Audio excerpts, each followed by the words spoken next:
Hi friends, നമ്മൾ ഏത് പരിപാടിക്ക് പോയാലും ബിരിയാണി, കല്യാണം ആയിക്കോട്ടെ, ഫംഗ്ഷൻ ആയിക്കോട്ടെ, പാർട്ടി ആയിക്കോട്ടെ, റിസപ്ഷൻ ആയിക്കോട്ടെ, ബർത്ത്ഡേ പാർട്ടി ആയിക്കോട്ടെ, റെസ്റ്റോറൻറ്റ്സിൽ പോയാലും എവിടെ പോയാലും ബിരിയാണി.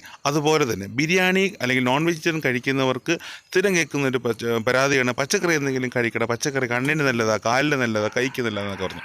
അപ്പോൾ എൻ്റെ വീട്ടിൽ സ്ഥിരം പറഞ്ഞൊരു പരാതിയാണ് പച്ചക്കറി എന്തെങ്കിലും കഴിക്കും. അപ്പോൾ നമുക്ക് പച്ചക്കറിയും നമ്മുടെ നോൺ വെജിറ്റേറിയൻകാർക്ക് തൃപ്തി ഇച്ചിരി മീൻ ഇറച്ചിയൊക്കെ ഉണ്ടെങ്കിൽ നമുക്കൊരു സമാധാനം. അപ്പോൾ നമ്മുടെ സമാധാനത്തിനും എല്ലാം കൂടെ ചേർത്തിട്ട് നമുക്കൊരു അടിപൊളി വീഡിയോയിലേക്ക് പോകാം. ബാക്കി വിശേഷങ്ങൾ നമുക്ക് വഴിയെ പറഞ്ഞു പോകാം. അപ്പോൾ ആദ്യമായിട്ട് നമ്മൾ ചെയ്യേണ്ടത് ഇതേപോലെ ഒരു പാനും ഒരു അടുപ്പും നമുക്ക് സെറ്റ് ചെയ്തെടുക്കുക. അപ്പോൾ ഇതിൻ്റെ വാങ്ങാനുള്ള ലിങ്ക് ഞാൻ ഡിസ്ക്രിപ്ഷൻ ബോക്സിൽ കൊടുക്കാം. ഡീറ്റെയിൽ വീഡിയോ ഞാൻ ഓൾറെഡി നമ്മൾ ചെയ്തിട്ടുണ്ട്, അത് കാണില്ലാത്തതുകൊണ്ട് കണ്ടു നോക്കണം. അപ്പോൾ നമുക്ക് പാനിൽ വെച്ച് ചൂടാക്കിയതിന് ശേഷം നമുക്ക് അതിനകത്ത് കുറച്ച് സൺഫ്ലവർ ഓയിൽ ഒഴിച്ചു കൊടുക്കാം. ഇതിനകത്ത് നമ്മൾ കോക്കനട്ട് ഓയിൽ ഉപയോഗിക്കരുത്, സൺഫ്ലവർ. അപ്പോൾ നമുക്ക് ആ ഒഴിച്ചതിന് ശേഷം നമുക്ക് കുറച്ച് വെജിറ്റബിൾസ് വറുത്തെടുക്കാനുണ്ട്. നമുക്ക് പൊട്ടാറ്റോ ഉണ്ട്, ഒണിയനുണ്ട്, ക്യാപ്സിക്കം ഉണ്ട്, ക്യാരറ്റ് ഉണ്ട്. അപ്പോൾ അങ്ങനെ കുറേ വെജിറ്റബിൾസ് നമുക്ക് ഇതിനകത്ത് വറുത്തെടുക്കാൻ മീൻസ് ക്രിസ്പി ആക്കി എടുക്കുക എന്നല്ല, ഒരു സോഗിയായിട്ട് വറുത്തെടുത്താൽ മതി. തീരെ അങ്ങ് ഒരുപാട് വറുത്ത് ഇങ്ങനെ ബ്രിട്ടിലാക്കി എടുക്കേണ്ടതെന്നാണ് ഞാൻ ഉദ്ദേശിക്കുന്നത്. അപ്പോൾ നമുക്ക് ആദ്യമേ പൊട്ടാറ്റോ വറുത്തെന്ന് വെച്ചാൽ അധികം എണ്ണ പിടിക്കാത്ത ഐറ്റംസ് ആദ്യമേ വറുത്തെടുക്കുക. മറ്റേതൊക്കെ പെട്ടെന്ന് എണ്ണ ഒരുപാട് വലിച്ചെടുക്കുന്നുണ്ട് നമ്മൾ. അതുപോലെ കുരു ഇല്ലാത്തതൊക്കെ നമുക്ക് ആദ്യമേ വറുത്തെടുക്കും. കുരു ഉണ്ടെന്ന് കിടന്നു കഴിഞ്ഞാൽ എണ്ണയിൽ കരിഞ്ഞു പിടിക്കും. അപ്പോൾ നമ്മൾ പൊട്ടാറ്റോ വറുത്തെടുത്തു. അത് കഴിഞ്ഞിട്ട് നമ്മൾ ബ്രിഞ്ചോള വറുക്കുന്നുണ്ട്, ഓണിയൻ വറുക്കുന്നുണ്ട്, ക്യാപ്സിക്കം വറുക്കുന്നുണ്ട്, ക്യാരറ്റ് വറുക്കുന്നുണ്ട്. ഏറ്റവും ലാസ്റ്റ് മാത്രമേ നമ്മൾ തക്കാളി വറുക്കുന്നുള്ളൂ, ടൊമാറ്റോസ് വറുക്കുന്നുള്ളൂ. കാരണം അത് വറുക്കുന്നത് പെട്ടെന്ന് എണ്ണ അധികം വലിച്ചു പിടിക്കാനും പെട്ടെന്ന് കരിഞ്ഞു പോകാനും സാധ്യതയുണ്ട്. അപ്പോൾ നമ്മൾ ജസ്റ്റ് ഒന്ന് മുരിച്ച് മീൻസ് ഒന്ന് ചൂടാക്കി എടുത്താൽ മതി. ഇങ്ങനെ കരിച്ചെടുക്കുക അല്ലെങ്കിൽ വേവിച്ചെടുക്കേണ്ട ആവശ്യമൊന്നുമില്ല. അപ്പോൾ അത് വറുത്ത് മാറ്റി വെച്ചതിന് ശേഷം നമുക്കൊരു ഉരുളിയിലേക്ക് കുറച്ച് എണ്ണ ഒഴിച്ചിട്ട് നമുക്ക് റൈസിനുള്ള കാര്യങ്ങൾ നമുക്ക് ആദ്യമേ തുടങ്ങും. അതിന് മുമ്പേ നമ്മൾ എണ്ണ ഒഴിച്ചതിന് ശേഷം ഇഞ്ചി, വെളുത്തുള്ളി, പച്ചമുളക് ഇത്രയും ചതച്ചിട്ട് കൊടുക്കുക. നമുക്കൊരു 2-3 ടേബിൾ സ്പൂൺ മതിയോ. നമ്മൾ എടുക്കുന്നത് 1.5 കിലോ അരിയാണ് നമ്മൾ എടുക്കുന്നത്. അപ്പോൾ അതുകൊണ്ട് നമുക്ക് അതിനുള്ള സാധനം മതി. അപ്പോൾ നമ്മൾ ഇച്ചിരി ഇട്ടതിന് ശേഷം ഒന്ന് മൂത്ത് വരുമ്പോഴത്തേനും നമുക്ക് ക്യൂബായിട്ട് അരിഞ്ഞ സവാള ഇട്ട് കൊടുക്കാം. ജസ്റ്റ് ക്യൂബായിട്ട്, തീരെ പൊടിയായിട്ട് അരിയുന്ന ക്യൂബായിട്ട് അരിഞ്ഞ സവാള നമുക്ക് ഇട്ട് കൊടുക്കാം. അപ്പോൾ നിങ്ങൾ നേരത്തെ ഇതിൻ്റെ തമ്മിലും ഡിസ്ക്രിപ്ഷൻ പോലും കണ്ട പോലെ തന്നെ നമ്മൾ ചിക്കൻ മക്ലൂബയാണ് ഉണ്ടാക്കുന്നത്. വീഡിയോയിൽ നമ്മൾ പറഞ്ഞില്ലെന്നല്ല, ഓൾറെഡി നിങ്ങൾ തമ്മിൽ ഡിസ്ക്രിപ്ഷൻ കണ്ടിട്ടുണ്ടല്ലോ. അപ്പോൾ ചിക്കൻ മക്ലൂബ. ഇനി നമുക്ക് അതിനകത്തേക്ക് കാശ്മീരി ചില്ലി, നമ്മുടെ നല്ല ചുമന്ന കളറുള്ള കാശ്മീരി ചില്ലി ഇട്ട് കൊടുക്കാം. കുറച്ച് ബിരിയാണി മസാല, സാധാരണ ബിരിയാണി മസാല. ഇത് നമ്മുടെ അറബിക് സ്പൈസ് മസാലയാണ് നമ്മളിതിനകത്ത് ആഡ് ചെയ്യുന്നത്. പിന്നെ നിങ്ങൾക്ക് അറബിക് സ്പൈസ് മസാല പൊടിച്ചെടുക്കാൻ താല്പര്യമുണ്ടെങ്കിൽ നിങ്ങൾക്ക് അങ്ങനെ ചെയ്യാം. ഞാനിപ്പോൾ റെഡിമെയ്ഡ് അറബിക് സ്പൈസ് മസാലയാണ് വാങ്ങിച്ചിരിക്കുന്നത്. വളരെ കുഴപ്പമില്ല, നമുക്ക് യൂസ് ചെയ്യാം. നല്ലൊരു സ്പൈസി അറബിക് ഫ്ലേവർ നമുക്ക് കിട്ടുന്നുണ്ട്. നിങ്ങൾക്ക് ഒറിജിനലി മേടിച്ച് പൊടിച്ചെടുക്കണമെങ്കിൽ അത് യൂസ് ചെയ്യാം. ഇതിനകത്തേക്ക് നമ്മൾ 2 മാഗിയുടെ ചിക്കൻ ക്യൂബ് ആഡ് ചെയ്യുന്നുണ്ട്. അത് കഴിഞ്ഞാൽ നമുക്ക് വെള്ളം, ഇത് നമ്മൾ 3 ഗ്ലാസ് അരിക്കാണ് നമ്മൾ എടുത്തേക്കുന്നത്. അപ്പോൾ നമുക്ക് 1 ഗ്ലാസ് അരിക്ക് 1.5 ഗ്ലാസ് വെള്ളം, 1 ഗ്ലാസ് അരിക്ക് 1.5 ഗ്ലാസ്. നിങ്ങൾ എത്ര ഗ്ലാസ്സിലെടുത്താലും, ഏത് സൈസ് ഗ്ലാസ്സിലെടുത്താലും ആ എടുക്കുന്ന അരി മെഷർ ചെയ്യുന്ന അതേ ഗ്ലാസ്സിൽ 1.5 ഗ്ലാസ് വെള്ളം അല്ലെങ്കിൽ 1.5 കപ്പ് വെള്ളം. ഏത് വെസലിലാണോ ആ വെസലിൽ 1.5 കപ്പ്. അപ്പോൾ അതെടുത്തിട്ടുണ്ട്. പിന്നെ നമുക്ക് പട്ട, ഗ്രാമ്പൂ, തക്കോലം, ഏലയ്ക്ക. പട്ട, ഗ്രാമ്പൂ, തക്കോല, ഏലയ്ക്ക, വെള്ളം. ഈ സാധനങ്ങൾ നമ്മൾ സ്പൈസസ്, നോർമൽ നമ്മൾ ബിരിയാണിക്ക് ഇടുന്ന സ്പൈസസ് നമ്മൾ ഇട്ട് കൊടുത്തിട്ടുണ്ട്. ഇനി നമുക്ക് ലേശം ഉപ്പ് കെയർ ചെയ്യുന്നാലും കുഴപ്പമില്ല. കാരണം ബിരിയാണിക്ക് ഇടും, അല്ലെങ്കിൽ നമ്മൾ ഇങ്ങനത്തെ മക്ലൂബ വെച്ചാലും ഫ്രൈഡ് റൈസ് വെച്ചാലും എന്തായാലും ലേശം ഉപ്പ് കെയർ ചെയ്യുന്നാലും അരിയിൽ നമുക്ക് ആ ഒരു ടേസ്റ്റ് കിട്ടത്തുള്ളൂ. അതുകൊണ്ട് ഉപ്പ് കൂടിയെന്ന് പറഞ്ഞാലും സങ്കടപ്പെടുകയൊന്നും വേണ്ട. അപ്പം നമുക്കൊന്ന് അടച്ച് വെച്ച് ഇതൊന്ന് തിളപ്പിച്ചെടുക്കാം. അപ്പോൾ വെള്ളത്തിൻ്റെ കണക്ക് ഓക്കെയാണേ നമ്മൾ പറഞ്ഞിട്ടുണ്ട്. അപ്പോൾ നമ്മൾ ഇതൊന്ന് തിളച്ച് വരുമ്പോഴത്തേനും നമ്മൾ ഇതിനകത്തിരുന്നത് അരിയല്ല നമ്മളിടുന്നത്, ചിക്കനാണ് ഇടുന്നത്. ഫസ്റ്റ് നമ്മൾ ഈ ചിക്കൻ കുറച്ച് വലിയ പീസായിട്ട് കട്ട് ചെയ്യണം. നമ്മളിങ്ങനെ ഫ്രൈ കണക്കിന് കട്ട് ചെയ്ത് മേടിച്ചാൽ മതി, തീരെ കുഞ്ഞാക്കണ്ട. ഒരു ഫ്രൈ കണക്കിന് കട്ട് ചെയ്ത് മേടിച്ചിട്ട് ഈ ചിക്കൻ പീസസാണ് നമ്മൾ ഈ തിളച്ച വെള്ളത്തിലേക്ക് ഇടുന്നത്. നമുക്ക് ഒരു 5 to 10 മിനിറ്റ്സ് മതി നമുക്ക് ചിക്കനകത്ത് കിടക്കാനായിട്ട്. ഒരുപാട് കുക്കായി പോകണ്ട. നമുക്കൊരു 5 to 10 മിനിറ്റ്സ് മാത്രം നമുക്കിനകത്ത് ഇട്ട് ബോയിൽ ചെയ്തെടുത്താൽ മതി. അപ്പോൾ നമ്മൾ അടച്ചു വെച്ച് ഒരു 10 മിനിറ്റ് കഴിയുമ്പോൾ ഒന്ന് ഓപ്പൺ ചെയ്ത് നോക്കുക. അപ്പോൾ ഏകദേശം നമ്മുടെ ചിക്കനൊക്കെ വെന്തിട്ടുണ്ടാവും. അപ്പോൾ ഈ വെള്ളത്തിൽ ആ ചിക്കൻ്റെ സ്റ്റോക്കും കൂടെ ഉണ്ടാവും. അപ്പം പ്രത്യേക ഫ്ലേവറായിരിക്കും നമ്മുടെ ഈ ഒരു മക്ലൂബയ്ക്ക് കിട്ടുന്നത്. അപ്പോൾ നമ്മൾ അതിനകത്തേക്ക് ഈ ചിക്കൻ നമ്മൾ ബോയിൽ ചെയ്ത ചിക്കൻ ഓരോന്നെടുത്ത് മാറ്റുക. അപ്പോൾ അതിൻ്റെ കൂട്ടത്തിൽ വരുന്ന ഈ ഉള്ളിയും മസാലയും കാര്യങ്ങളൊക്കെ ഒന്നും എടുക്കണ്ട. അത് നമ്മൾ പിന്നെ അത് പണിയായിട്ട് കിട്ടും. അതുകൊണ്ട് നമുക്കത് വേണ്ട. ഉള്ളി ചിക്കൻ പീസസ് മാത്രം നമ്മൾ ഇതിലെടുത്ത് പോലെ മാറ്റി വെക്കുക. എന്നിട്ട് നമുക്ക് ബാക്കി വെള്ളം ഉണ്ടല്ലോ, അപ്പോൾ ഇതിനകത്ത് ചിക്കൻ്റെ പൊടിയും കാര്യങ്ങളൊക്കെ എന്തെങ്കിലും കാണാം, അതൊക്കെ അവിടെ കിടന്നുണ്ട്, അതൊന്നും നിങ്ങൾ ബോധർ ചെയ്യേണ്ട. അതിലേക്ക് നമ്മൾ ആദ്യം പറഞ്ഞ എടുത്തു വെച്ചേക്കുന്ന അരി, അതായത് നമ്മൾ ഇപ്പം 3 ഗ്ലാസ് അരി നമ്മൾ എടുത്തിട്ടുണ്ട്. അത് കഴുകി ഒരു 10-15 മിനിറ്റ് കുതിർത്താനിട്ടുണ്ട്. നല്ലപോലെ കഴുകണം. അരി ഒരു കോംപ്രമൈസും ഇല്ല, നല്ല കണ്ണീര് പോലത്തെ വെള്ളത്തിലായിരിക്കും അരി കിടക്കുക. അത് നമ്മൾ അരി കഴുകുന്ന വെള്ളം അങ്ങനെ ആയിരിക്കണം. അല്ലാണ്ട് ഇങ്ങനെ പാല് പോലെ കലയം കിടക്കുന്ന വെള്ളത്തിലൊന്നും അരി കഴുകി കഴിഞ്ഞാൽ ബിരിയാണി നേരെ കിട്ടത്തില്ല. അപ്പോൾ നല്ലതുപോലെ അരി ഒരു 7-8 വെള്ളത്തിൽ കഴിയാലും കുഴപ്പമൊന്നുമില്ല. അതിനുശേഷം നമുക്ക് അരിയിട്ട് കുതിർത്ത് എന്നിട്ട് നമുക്ക് അടച്ച് വെച്ച് വേവിക്കാം.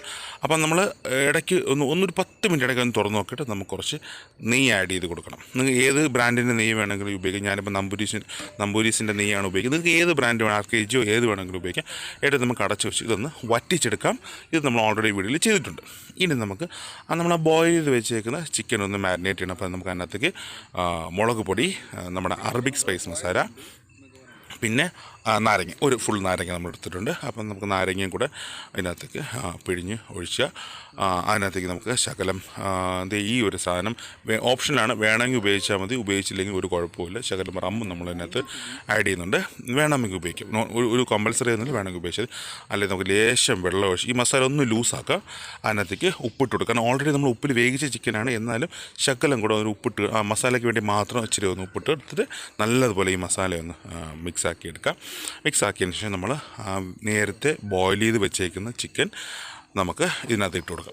ഈ മസാലയ്ക്ക് ഇട്ട് കൊടുക്കാം. നല്ലപോലെ മാരിനേറ്റ് ഇത് കണ്ടോ, നമ്മുടെ ചിക്കനൊക്കെ വെന്ത് പൊടിഞ്ഞിട്ടില്ല, കറക്റ്റ് നമുക്ക് പാകത്തിന് കിട്ടിയിട്ടുണ്ട്.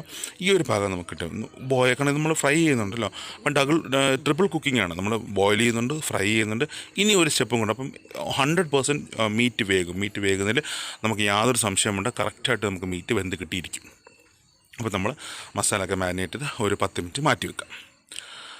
മാറ്റി വെച്ചതിന് ശേഷം നമ്മൾ ആദ്യമേ വറുത്ത പാനില്ലേ, അപ്പം നമുക്ക് അതിനകത്തേക്ക് ലേശം കൂടെ എണ്ണ ഒഴിച്ച് ഫ്രൈ ചെയ്യാം. അപ്പോൾ ഈ പാൻ ഞാൻ വാങ്ങിക്കേണ്ട ലിങ്കും ഡീറ്റെയിൽസും ഡിസ്ക്രിപ്ഷൻ ബോക്സിൽ കൊടുത്തേക്കാം. നമുക്ക് അത്യാവശ്യം വീട്ടിലൊക്കെ ഉപയോഗിക്കാം. അല്ലെങ്കിൽ നമുക്കിപ്പം അല്ലാതെ ഇപ്പം വീഡിയോ ചെയ്യുന്നവർക്ക് തന്നെ വേണമെന്നില്ല, വീട്ടാവശ്യം നമുക്ക് ഉപയോഗിക്കാൻ പറ്റുന്ന ഈ ഒരു സ്റ്റൗവും ഈ ഒരു പാനും വാങ്ങാൻ ലിങ്ക് ഞാൻ ഡിസ്ക്രിപ്ഷൻ ബോക്സിൽ കൊടുത്തിട്ടുണ്ടേ. അപ്പോൾ നിങ്ങൾ കയറി നോക്കിയാൽ അവിടെ നിന്ന് വാങ്ങാമെന്നുള്ളതാണ്. അപ്പോൾ നമുക്ക് ഈ ചിക്കൻ അധികം നമ്മൾ മുരിയേണ്ട. സാധാരണ ചിക്കൻ ഫ്രൈ ചെയ്യുമ്പോൾ, കാരണം ഓൾറെഡി ബോയിൽഡ് ചിക്കനാണ്, അതുപോലെ തന്നെ നമുക്ക് തീരെ ഫ്രൈ ചെയ്യേണ്ട ആവശ്യം ഒന്ന് സൈഡൊക്കെ ഒന്ന് മുരിഞ്ഞ് കിട്ടിയാൽ മതി. നമുക്ക് ഷടപടയിൽ ചിക്കൻ എടുത്ത് മാറ്റുക എന്നുള്ളത് ഇപ്പം നമുക്ക് കാണുമ്പോൾ അറിയാം. ചിക്കനൊക്കെ ഒന്ന് മുരിഞ്ഞിട്ടുണ്ട്. അപ്പോൾ നമ്മൾ ഈ ചിക്കനൊക്കെ കോരി മാറ്റിക്കൊണ്ടിരിക്കുകയാണ്. ഇപ്പം നമുക്ക് 2-3 സ്റ്റെപ്പ് വർക്കുള്ള ചിക്കനുണ്ട്. അപ്പം ഞാനത് ബാക്ക്ഗ്രൗണ്ടിൽ വറുത്തുകൊണ്ടിരിക്കാം. നിങ്ങൾ ഈ കാര്യങ്ങളെ കണ്ടേച്ചുമ്പോൾ അപ്പോൾ നമ്മൾ ഏകദേശം തന്നെ ഈ ചിക്കനൊക്കെ വറുത്തെടുത്തിട്ട്, അപ്പോൾ നമ്മൾ നേരത്തെ എടുത്ത് വെച്ചേക്കുന്ന വെജീസിൽ നമ്മൾ ഉപ്പിട്ടിട്ടില്ല. നമ്മൾ ആ ഫ്രൈ ചെയ്ത് വെച്ചേക്കുന്ന വെജീസിൽ ശകലം മുകളിൽ കൂടെ ഒന്ന് സ്പ്രെഡ് ചെയ്ത് കൊടുക്കുക. എന്നിട്ട് ഒന്ന് മറിച്ചെടുത്താൽ മതി. നമ്മൾ ഉപ്പിട്ട് വറുക്കണ്ട, ജസ്റ്റ് ഒന്ന് സ്പ്രെഡ് ചെയ്തെടുത്താൽ. ഉപ്പിട്ട് വറുത്താൽ നമുക്ക് എണ്ണ പിന്നെ ഉപയോഗിക്കാൻ പറ്റില്ല, ബാക്കി എല്ലാത്തിലും ഭയങ്കര ഉപ്പായി പോകും. അപ്പോൾ നമ്മൾ ഫ്രൈ ചെയ്ത് വെച്ചിരിക്കുന്ന വെജീസിൽ കുറച്ച് ഉപ്പിട്ടെടുത്താൽ മാത്രം മതി. അപ്പോൾ ചിക്കൻ വറുക്കുന്ന ഗ്യാപ്പിൽ നമുക്കൊരു പാൻ ഒന്ന് സെറ്റ് ചെയ്യാം. നമുക്ക് ശകലം നെയ്യ്, ഒരു നല്ല ചോട് കട്ടിയുള്ള പാത്രം എടുക്കണേ. നമ്മളിപ്പോൾ ദമ്മിടാൻ വേണ്ടിയിട്ട് പോകണം. അപ്പോൾ ചോട് കട്ടിയുള്ള പാത്രത്തിലേക്ക് നമുക്ക് ലേശം നെയ്യ് ഒന്ന് സ്പ്രെഡ് ചെയ്ത് കൊടുക്കാം. നമ്മൾ മിക്കവാറും ചെയ്യുന്ന പോലെ തന്നെ നല്ലപോലെ നെയ്യ് ഒന്ന് സ്പ്രെഡ് ചെയ്തിട്ട്, അപ്പം നല്ല കട്ടിയുള്ള പാത്രം ആയിരിക്കണം, പെട്ടെന്ന് അടി കരിഞ്ഞു പോവും. എന്നിട്ട് നമുക്ക് ഫസ്റ്റ് നമ്മളെ ഫ്രൈ ചെയ്ത് വെച്ചിരിക്കുന്ന വെജിസ്, നമ്മളെ പൊട്ടാറ്റോ അല്ലെങ്കിൽ ബ്രിഞ്ചോൾ, ക്യാരറ്റ്, ക്യാപ്സിക്കം, ഉള്ളി, ഇതൊക്കെ നമുക്കൊന്ന് ലെയർ ചെയ്തിട്ടുണ്ട്. എന്നിട്ട് നല്ല ഭംഗിയായിട്ടിരിക്കുന്ന ആ പച്ചയും വെള്ളയും ചുവപ്പും എല്ലാം കൂടെ, അപ്പം നല്ലൊരു പ്രത്യേക ഭംഗിയല്ലേ കാണാനായിട്ട്. അപ്പം വെജിറ്റബിൾ കഴിക്കുന്നില്ല എന്നുള്ള പരാതി എല്ലാവർക്കും മാറുകയും ചെയ്യും. നമുക്ക് സമാധാനത്തിൽ 2 കഷ്ണം ചിക്കൻ കഴിക്കുകയും ചെയ്യാം. അപ്പോൾ കണ്ടോ, നമ്മൾ ഇത് എത്രയും വെജിറ്റബിൾസ് നമ്മൾ ഇതിനകത്ത് ഇടുന്നുണ്ട്. എന്നിട്ട് നമുക്ക് ഇതിൻ്റെ പുറത്ത് വറ്റിച്ച് വെച്ച് നമ്മൾ നേരത്തെ ഉണ്ടാക്കി വെച്ച റൈസില്ലേ, അത് ഇടണം. അതിന് മുന്നേ നമുക്ക് ചിക്കൻ പീസസും കൂടെ നമ്മൾ ഇതിനകത്ത് ആഡ് ചെയ്യുന്നുണ്ട്. കുറച്ച് ചിക്കൻ പീസ് കൂടിപ്പോയോ എന്നൊരു സംശയം. സാരമില്ല, പോട്ടെ, ഇത്ര വെജിറ്റബിൾ ഉണ്ടല്ലോ. അപ്പം ചിക്കൻ പീസ് ഇരിക്കുന്നതിൽ തെറ്റില്ല. അപ്പോൾ ഇതും കാത്ത് കുറച്ച് വയറന്മാർ എൻ്റെ ചുറ്റും ഇരിപ്പുണ്ട്. അപ്പോൾ നമ്മൾ ഇത് കഴിഞ്ഞതിന് ശേഷം നമ്മൾ ആ റൈസ് അധികം തണുത്ത് പോകരുത്, ചൂടോടെ തന്നെ നമുക്കിടുക. അത് തീരെ തണുത്ത് പോയി കഴിഞ്ഞാൽ ആ ദമ്മിൻ്റെ ഒരു സുഖം നമുക്ക് കിട്ടത്തില്ല. അപ്പോൾ നമുക്ക് റൈസ് ഒന്ന് എല്ലായിടവും സ്പ്രെഡ് ചെയ്ത് കൊടുക്കണം. റൈസൊക്കെ ഒന്ന് എല്ലായിടത്തും ഒന്ന് സ്പ്രെഡ് ചെയ്ത് ഈക്വലായിട്ട് ഇടാൻ ശ്രമിക്കണേ. പിന്നെ നമുക്കിതിനകത്ത് ഇടയ്ക്ക് വേറൊന്നും നമുക്ക് ഇടേണ്ട ആവശ്യമില്ല. പിന്നെ നിങ്ങൾക്ക് സിംഗിൾ ലെയറായിട്ടാണെങ്കിൽ അങ്ങനെ ചെയ്യും. ഞാനിപ്പോൾ ഡബിൾ ലെയറായിട്ട് ചെയ്തു. കാരണം കുറച്ച് വെജിറ്റബിൾസ് എനിക്ക് അഡീഷണൽ ഇരുന്നത് കൊണ്ട് ഞാൻ ഇടയ്ക്ക് ഒരു ലെയറും കൂടെ ഇട്ടിട്ടാണ് അങ്ങനെ ചെയ്യുന്നത്. നിങ്ങൾക്ക് വേണമെങ്കിൽ സിംഗിൾ ലെയറായിട്ട് ചെയ്താലും കുഴപ്പമൊന്നുമില്ല. അപ്പം ഏറെക്കൂടെ നമ്മുടെ വെജിറ്റബിൾസൊക്കെ ഫില്ല് ചെയ്തിട്ടുണ്ട്. സെയിം ആസ് നമ്മൾ താഴെ ഫസ്റ്റ് ലെയർ ചെയ്ത പോലെ തന്നെ എല്ലാ ലെയറിലും നമ്മൾ വെജിറ്റബിൾസ് ആഡ് ചെയ്തു. ചിക്കൻ വയ്ക്കുന്നു. ഈസിയാണ്. കഴിച്ചവർ ഇപ്പം നോക്കിയോ, ഇപ്പോൾ ഈ വീഡിയോ ഇട്ട് കഴിഞ്ഞിട്ട് ഈ സാധനം കഴിച്ചവർ ഉറപ്പായിട്ട് വന്ന് കമൻറ്റ് ചെയ്തേക്കണേടേ. അപ്പോൾ നമ്മൾ ഈ സാധനം കഴിച്ച് കഴിഞ്ഞാൽ വീഡിയോ ഇട്ട് കഴിഞ്ഞാൽ ഇത് കഴിച്ചിട്ടുള്ള ഉറപ്പായിട്ട് കമൻറ്റ് ചെയ്യും. അപ്പോൾ നിങ്ങൾക്ക് മനസ്സിലാവും ഈ സാധനം എങ്ങനെ ഉണ്ടെന്നുള്ള കാര്യം. അപ്പോൾ ഏകദേശം നമ്മൾ എല്ലാം കഴിഞ്ഞു. കുറച്ച് മല്ലിയിലയും കൂടെ ഇട്ട് നമ്മൾ ഇതിനകത്ത് പുതിരയില ആഡ് ചെയ്യുന്നുണ്ട്, ജസ്റ്റ് മല്ലിയില മാത്രമേ ആഡ് ചെയ്യുന്നുള്ളൂ. എന്നിട്ട് അതിൻ്റെ മുകളിൽ നമ്മൾ ബാക്കിയുള്ള റൈസും കൂടെ ഇട്ട് ഫില്ല് ചെയ്യുന്നുണ്ട്. ഇതിൻ്റെ മുകളിൽ നമ്മൾ ഇതിടുന്നില്ല, ഇത് നമ്മുടെ ഫില്ലിങ്സ് ഒന്നും ഇടുന്നത്, ജസ്റ്റ് മുകളിൽ റൈസ് മാത്രം ഇട്ട് കവർ ചെയ്ത്. ഇതിനകത്ത് ഫ്രൈഡ് ഓണിയൻ വേണ്ട, അങ്ങനത്തെ പരിപാടികളൊന്നും ഈസി ആയിട്ട് ചെയ്യാൻ പറ്റുന്നതാണ്. എന്നാൽ ഭയങ്കര ടേസ്റ്റിയാണ്, എല്ലാവർക്കും ഇഷ്ടപ്പെടുന്ന ഒരു കിടിലൻ സാധനമാണ്.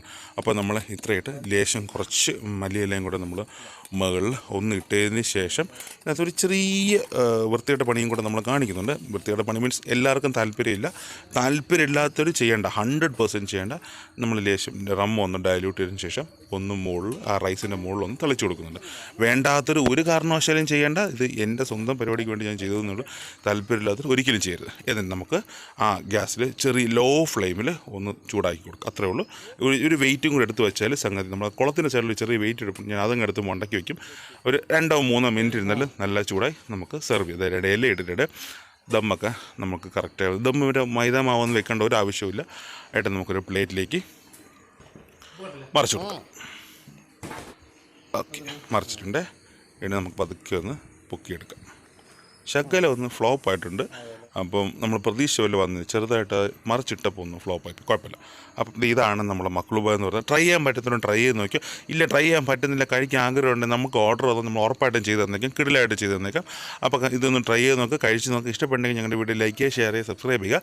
അപ്പം ഈ ബിരിയാണി റെസിപ്പീസിന് പ്ലേലിസ്റ്റ് ചാനലിൽ കൊടുത്തിട്ടുണ്ട്. ആ പ്ലേലിസ്റ്റിൽ ഡിസ്ക്രിപ്ഷൻ ബോക്സിൽ ലിങ്ക് കൊടുത്തേക്കാം. കണ്ടില്ലാത്തവർ കയറി കണ്ടു നോക്കണേ. മറ്റൊരു വീഡിയോയിൽ കാണുന്നവരെ ബൈ ഫ്രണ്ട്സ്.